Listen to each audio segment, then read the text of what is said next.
Con una ofensiva ucraniana que parece tomar impulso y la promesa de llegada de nuevas armas al campo de batalla, Rusia tiene que decidir en los próximos días qué va a hacer. No parece que las Fuerzas Armadas rusas tengan la capacidad de poner en el campo de batalla un arma milagrosa o que cambie la guerra. Entonces, ¿qué posibilidades se le ofrecen? ¿Qué puede hacer Rusia para parar a Ucrania? ¿Habrá una segunda gran y masiva movilización? Lo vemos todo en el siguiente vídeo.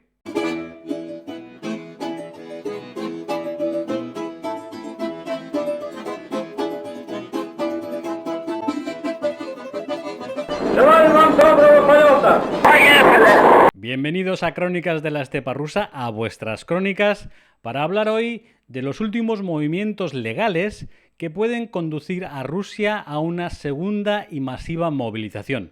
Pero antes, por favor, si queréis que este canal siga creciendo, pues dadle un like, suscribíos o dejad vuestros comentarios, que siempre es muy interesante leeros. Las cosas no ocurren por sorpresa, y si te dedicas a seguir con atención lo que es la política rusa, a pesar de que siempre hablamos de que es Putin el que tiene la última palabra y el que decide y tal, pues Rusia tiene su sistema parlamentario y legislativo que nos puede dar pistas de por dónde pueden ir los tiros en las próximas fechas. Y lo que ha pasado últimamente nos lleva a pensar que el sistema ruso está preparado, en caso de que sea necesario, para afrontar las necesidades de sus fuerzas armadas, por lo menos en lo que a hombres en armas se refiere. Rusia ya había anunciado con mucha antelación su intención de ampliar sus fuerzas armadas. Su objetivo es tener 2.039.758 personas en nómina, de las cuales 1.150.628 deben ser militares. Putin firmó el decreto donde se ampliaba el ejército en agosto de 2022. Entró en vigor este 1 de enero de 2023, pero hasta ahora no dejaba de ser un papel. Para ampliar el número de soldados, Rusia cambió la semana pasada las leyes de reclutamiento. En 2023, el tamaño del ejército ruso aumentará en 137.000 militares, según las propuestas del Ministerio de Defensa, y para ello existía la propuesta de aumentar la edad de reclutamiento desde los 27 a los 30 años, que iba a ser algo inmediato, y un paso gradual desde los 18 a los 21 años, para que así los jóvenes se pudieran incorporar a filas un poco más tarde, acabados los estudios para muchos de ellos. La diferencia eran 9 años, de 18 a 27 o de 21 a 30. Como veis, nada que no se supiera, nada que no estuviera programado. Entonces, ¿por qué digo eso de que puede ser o estamos en vísperas de una nueva y masiva movilización? Pues porque no era todo como lo habían pintado. Se habían reservado una sorpresa para el último minuto. Eso de que se subiría gradualmente la edad de reclutamiento de los 18 a los 21 años, misteriosamente desapareció en la redacción final de la ley. Esto pilló por sorpresa a muchos parlamentarios que mostraron incluso su malestar por los cambios. Pero no os preocupéis, que el malestar fue pasajero y la ley salió adelante, sorpresa incluida. Por tanto, más carne para la picadora en el caso de que Rusia lo necesite. Uno de los momentos que nos permiten pensar que estamos en puertas de una nueva movilización fue cuando se debatían las enmiendas. Se quería introducir la excepción para los padres de familias numerosas, que no tuvieran que acudir a filas. La reacción del defensor de esta ley y de esta sorpresa final, el diputado Andrei Kartapolov, fue iracunda. Вы будете голосовать за сохранение комфортной жизни уклонистов и повторной возможности стать для них героями взятия Верхнего Ларса. С одной или с другой стороны. Кстати, Николай Васильевич Коломеец об этом примерно говорил. Коллеги, но, понимаете, уже мы не раз здесь обсуждали с вами, что поправки в закон о мобилизационной подготовке и мобилизации, они очень чувствительны. Чувствительны они тем, что этот закон написан под большую войну, под общую мобилизацию. И сейчас этой самой большой войной это уже попахивает. А мы все продолжаем искать, кого же нам оттуда убрать, кого же защитить. Да некого будет потом защищать. Поймите это. Con la ampliación de los límites de reclutamiento hasta los 30 años y mantener los 18 en la banda más baja, Lo que hace Rusia es aumentar la base demográfica de la cual poder reclutar. Ya se han hecho algunos cálculos y, por ejemplo, se habla de que en el año 2024 el número de potenciales reclutas será de 9,14 millones de personas y en 2030, por ejemplo, ya calculan, si todo va como tiene que ir, que el número de reclutas posibles o potenciales sería de 9,9 millones de jóvenes. ¿Qué razones se han dado para este cambio? ¿Cuál ha sido la explicación oficial? Pues en palabras del propio diputado Kartapalov, que antes defendía la subida de 21 a 30 años para que así se incorporaran a filas gente más madura, más experimentada, con estudios terminados. Bueno, pues el mismo Kartapalov, repito, ahora ha salido con la historia de que, según sus informaciones, según lo que él sabe, pues muchos jóvenes que tienen 18 años en Rusia están deseando integrarse en las Fuerzas Armadas rusas. Pero no solo fue la ampliación de la edad de reclutamiento de 18 a 30 de lo que se habló y lo que se aprobó en la Duma rusa. Hay más cosas, y una que os voy a leer textualmente. De acuerdo con esta enmienda, durante el periodo de movilización, ley marcial y en tiempo de guerra, los altos funcionarios de las entidades constitutivas de Rusia, por decisión del presidente, pueden crear empresas unitarias estatales especializadas. Recibirán armas pequeñas y municiones, usarán uniformes y se les permitirá portar armas de fuego reales. Serán financiados principalmente con cargo al presupuesto del país. Hablando en plata, los gobernadores de las regiones rusas tendrán la potestad de formar grupos paramilitares tipo Wagner, pero controlados por organismos estatales.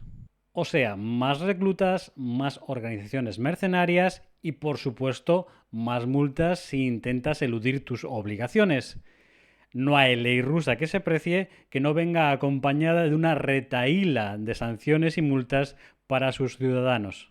Los diputados votaron a favor de aumentar hasta 30.000 rublos, unos 300 euros, la multa si no te presentas en el lugar de reclutamiento. Ahora son unos 3.000 rublos.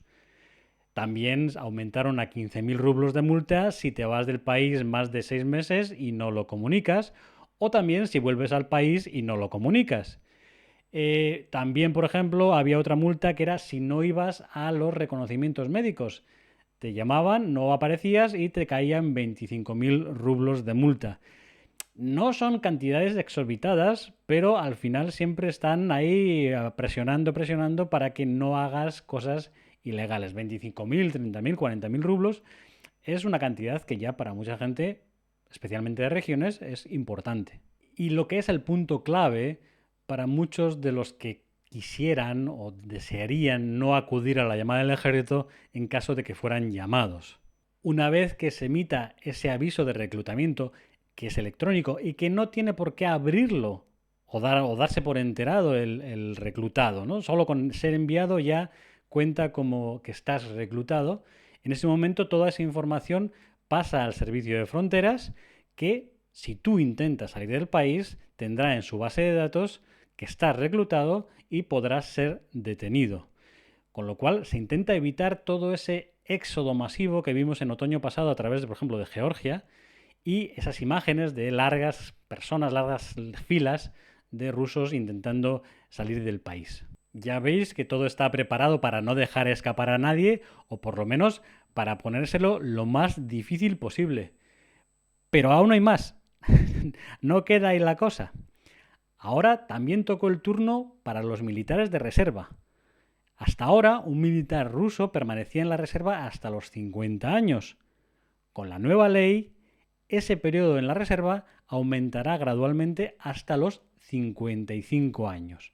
Por tanto, podemos tener un ejército con gente de 18 años y gente hasta de 55 años.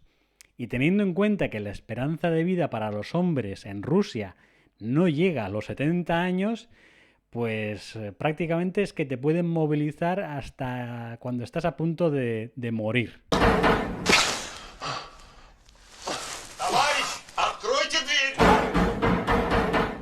Кого ж черт принес, а? Вас разорвало всех. Здравия желаю. Здравствуйте. Генерал Бойко. Пришли забирать вас в армию. Какую армию? Мне 52 года. Отлично. Призывной возраст подняли до 60. Кто поднял? Как то? Президент? Вы же сами за него голосовали. En definitiva, más personas en edad de ser llamadas a filas, más tiempo en la reserva para los militares, más organizaciones militares o paramilitares estatales y multas para aquellos que quieran eludir su responsabilidad y evitar así cualquier atisbo de rebeldía. ¿Significa esto que habrá una nueva movilización masiva en las próximas fechas en Rusia? No. Significa que Rusia ya está legalmente preparada para hacerlo si hiciera falta y conseguir un contingente humano que hasta ahora se libraba de participar en la guerra. La decisión de una nueva movilización al final depende de una persona, depende de Putin. Él es el que tiene la última palabra y aquí hay división de opiniones, ¿no? Para algunos politólogos la decisión es 100% segura, habrá una movilización. Por ejemplo, Jan Mateev habla de que para él 100% seguro habrá, excepto si Putin muere de una manera repentina o la guerra acaba de una forma inminente, abrupta, no se sabe cómo. De hecho, él le da una fecha que yo creo que es un poco aventurado, pero bueno, está bien tirada, ¿eh? Que es la del 21 de septiembre. El 21 de septiembre fue cuando se produjo la primera movilización, y movilización que yo añado nunca terminó, porque Putin nunca firmó el decreto de finalización de esta movilización. ¿Podría ser esa fecha? Bueno, es una fecha como otra cualquiera, pero bueno, tiene una razón lógica.